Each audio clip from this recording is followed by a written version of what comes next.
only letting you in this once. Next time, I'm forcing you to study on your own. Okay, fine. I promise I won't ask you again. Alright, you're learning chemical bonds. Yep, and apparently if I don't pass this test, I'll be... Whoa! Now, I want you to imagine atoms as if they were a bunch of planets revolving around the sun. Nice! Combining science with even more science. The sun is the nucleus, and the planets revolving around it are the electrons. Now you see the planets closest to the sun? Yes. Those are called core electrons. And the planets furthest away from the sun are the valence electrons. Valence electrons are important because they tend to lose or gain their electrons depending on the atom's group number. Remember that specifically. This will be very important for our next lesson. What lesson? So basically in chemistry, there are 3 types of bonds. Ionic, which are basically made up of metals and nonmetals. Then there's covalent bonds, which is the combination of nonmetals with other nonmetals. However, nonmetals and metalloids can also form covalent bonds. There's also metallic bonds, but we're going to ignore that for now. Let's focus on ionic and covalent bonding as we switch to another scenario. Remember, the valence electrons are the outermost balls on the crowns of the creatures. You see, in the element kingdom, atoms with 8 valence electrons are held with high honor because they're considered stable. You have your periodic table with you? You think I go around carrying a periodic table? Oh, I forgot, we're in a holographic simulation. The group number determines how many valence electrons an element needs to gain or lose in order to get to 8 valence electrons. For example, calcium is in group 2. It's hard for it to gain any more valence electrons, so it needs to lose the remaining 2 valence electrons, making its charge positive, which makes it a cation. However, selenium is in group 16. So it has 6 valence electrons? Yes, and that's pretty close to 8. So it needs to gain 2 valence electrons, making its charge negative, which makes it an anion. Now you see calcium over there? Yeah? He has 7 valence electrons, just 1 valence electron away from being with the nobles. The noble gases. I'm sorry, I'm not the one trying to make law about literal elements.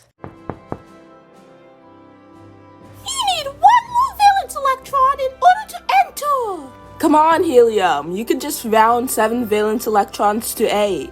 About that, we really want to keep stability in our kingdom, so no.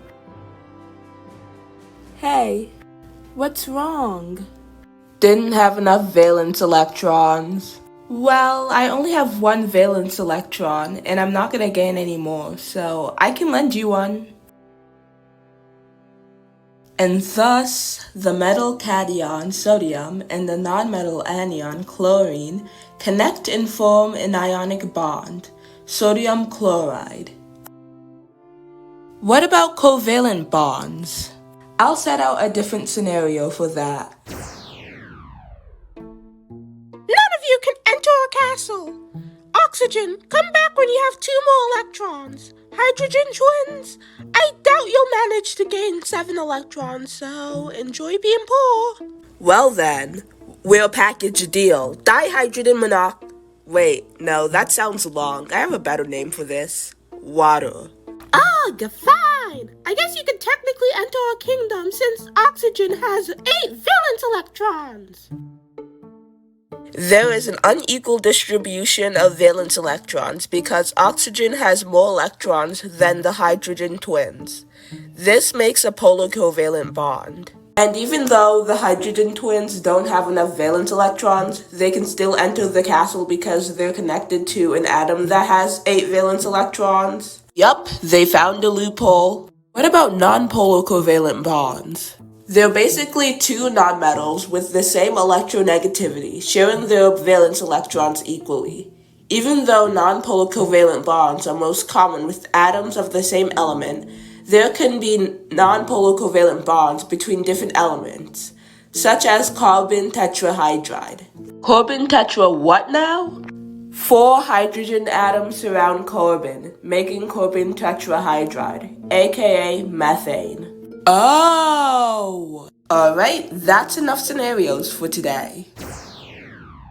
What did you learn? Nothing much, just that the atoms furthest from the nucleus are called valence electrons. Each atom wants to gain 8 valence electrons in order to achieve stability. This is called the octet rule.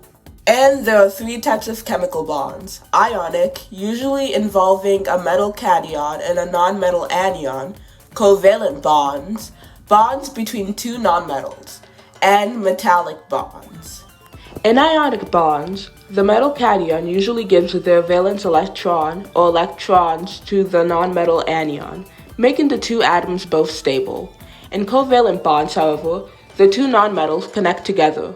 There are also 2 types of covalent bonds, polar and nonpolar. Polar covalent bonds don't have an equal distribution of valence electrons, like when we saw oxygen having more valence electrons than the hydrogen twins when they formed to make water. And nonpolar covalent bonds have an equal distribution of valence electrons. Yep, you got it all right. I think you're basically all set for your test now. Actually what?